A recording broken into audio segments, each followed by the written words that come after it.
Sabe quando a gente pensa no fim do Império Romano, a gente logo imagina o ano 476, né?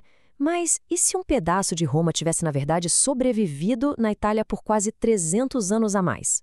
Pois é, essa é a história, e olha, é uma história dramática, desse último bastião, a fortaleza bizantina de Ravenna. A pergunta parece simples, mas a resposta é surpreendente. O que é que sobrou de verdade do poder romano na Itália depois que o Império do Ocidente desmoronou? A resposta nos leva a um capítulo da história que muita gente esquece, mas que, acredite, mudou o destino da Europa inteira.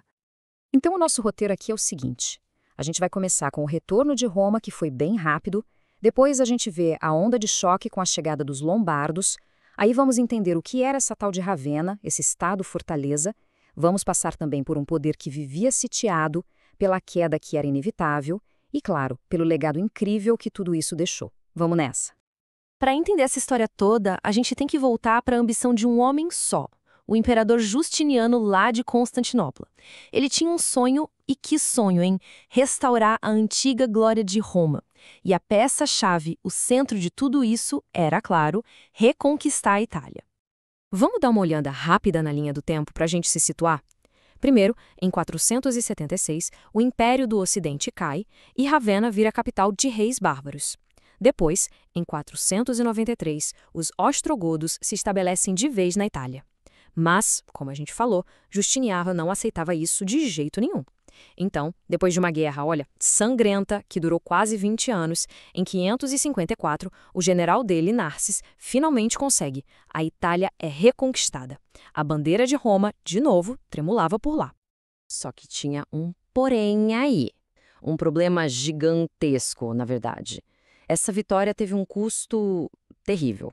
A Itália estava em ruína, sabe? Despovoada, totalmente devastada pelas décadas de guerra. A paz que o Justiniano trouxe era, bem, frágil como uma casca de ovo.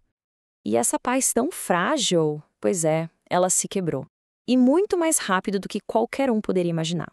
Lá no horizonte estava surgindo um povo novo, os lombardos. E com a chegada deles, a história da Itália ia virar de cabeça para baixo. Gravem bem esse número, 568. Apenas 14 anos depois de toda aquela guerra de reconquista, os lombardos, liderados pelo rei Albuíno, invadiram o norte da Itália. E a região estava completamente enfraquecida, despreparada para o que vinha. O resultado para o Império Bizantino foi um desastre, imediato e catastrófico. As forças deles eram fracas, não tinha gente suficiente para segurar aquela onda.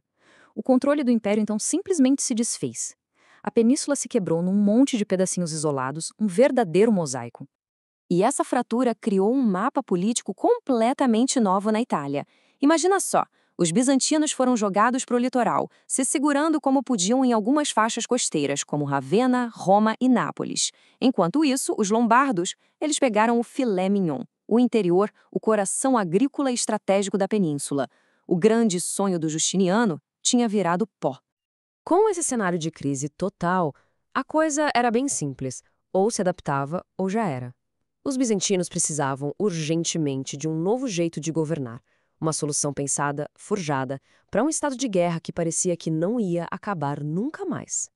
E a solução que eles encontraram foi o exarcado. Tá, mas o que é isso? Pensa assim, era um tipo de província, um distrito administrativo, governado por um exarca. E esse cara era o chefão. Ele tinha todo o poder, tanto civil quanto militar, na mão dele. Aquela ideia romana antiga de separar os poderes foi para o espaço. A necessidade de sobreviver falou mais alto. Isso foi criado mais ou menos em 584. E é importante entender, o exarcado de Ravenna não era um projeto para expandir o império, não. Foi uma resposta pragmática, militarizada, para a constante ameaça lombarda. Era uma tentativa desesperada de defesa, de juntar os cacos que sobraram sob um comando único e forte, para ter alguma chance de reagir. E os poderes desse exarca eram gigantescos. Ele era o representante do imperador na Itália, com autoridade máxima em tudo, civil e militar. Ele centralizava todo o poder, acabando com aquela separação de funções dos romanos. Basicamente, ele governava os ducados que ainda eram do império. E o quartel-general dele? A capital super fortificada de Ravenna. Era o poder todo concentrado num só lugar, numa só pessoa. Então, o exarcado foi criado. Mas a vida dele, olha, foi longa e bem turbulenta. Por quase 200 anos, esse pedaço do império viveu como se estivesse sempre sitiado, com inimigos por todos os lados. E o pior, não eram só inimigos de fora, não. Tinha muita briga interna também. A Itália dessa época era um caldeirão de interesses. Pensa só nas facções em jogo. Tinha o exarca bizantino, cujo objetivo era manter o controle imperial e coletar impostos. Aí vinham os lombardos, que queriam, claro, conquistar a Itália inteira. Em Roma, o Papa queria cada vez mais autoridade, tanto religiosa quanto política. E, para completar, a aristocracia local queria mais autonomia, não queria saber de Constantinopla mandando em tudo. Ou seja, o exarcado enfrentava ameaças o tempo todo. Era a expansão lombarda que não parava e era também o ressentimento da aristocracia romana local, que viu o exarca como um estrangeiro metido. A posição dele era praticamente impossível. Tinha que lutar com os lombardos na fronteira e, ao mesmo tempo, apagar incêndio com o Papa e com os nobres locais. Era uma guerra em todas as frentes, literalmente. E, claro, essa pressão toda vindo de todos os lados sem parar, uma hora a conta ia chegar. E chegou. A gente entra agora nas décadas finais da Itália bizantina, na queda que, olhando para trás, parece que era inevitável. O colapso não foi por uma coisa só, foi uma tempestade perfeita. Primeiro, a pressão militar dos lombardos era implacável. Segundo, começou a rolar uma divisão cada vez maior entre o cristianismo do Oriente e o do Ocidente. Um exemplo? Os conflitos sobre a iconoclastia, que levaram a uma revolta gigante em 727. Com isso, os exércitos locais começaram a ficar mais do lado do Papa do que do exarca. No fim das contas, a autoridade do imperador na Itália foi, aos pouquinhos, simplesmente evaporando. E o golpe de misericórdia veio em 751. Nesse ano, o rei lombardo Astolfo conseguiu o que todos os outros antes dele sonharam. Ele conquistou a capital, a própria Ravenna. O último exarca, um homem chamado Eutíquio, foi morto pelos lombardos. E com ele acabaram quase 2 séculos de domínio bizantino direto na região. Foi um fim abrupto. A última chama do poder imperial romano na maior parte da Itália finalmente se apagou. Mas como na história nada é só um fim, a queda de Ravenna também foi um começo. O vácuo de poder que os bizantinos deixaram para trás não ficou vazio por muito tempo. E a força que preencheu esse espaço?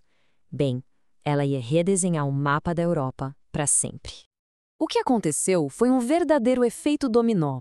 Primeiro passo, o exarcado cai e deixa um vácuo de poder. Segundo, o Papa, se sentindo ameaçado, em vez de ligar para Constantinopla, apela para uma nova potência que estava surgindo, os francos.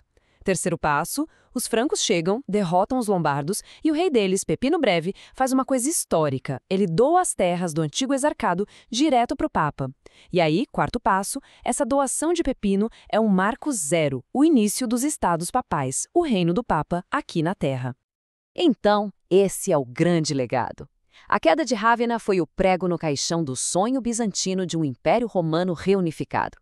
Mas das cinzas desse sonho nasceu uma força política que ia moldar a Europa por mais de 1000 anos. Os Estados Papais, o poder temporal do Papa. E para a gente terminar, fica a reflexão. E se? E se essa fortaleza bizantina tivesse sobrevivido? Se o poder de Constantinopla tivesse se firmado na Itália? Já pararam para pensar como a história da Itália, e principalmente a do papado, poderia ter sido completamente diferente? É fascinante pensar como a queda de uma única fortaleza pode, de fato, mudar o rumo de um continente inteiro.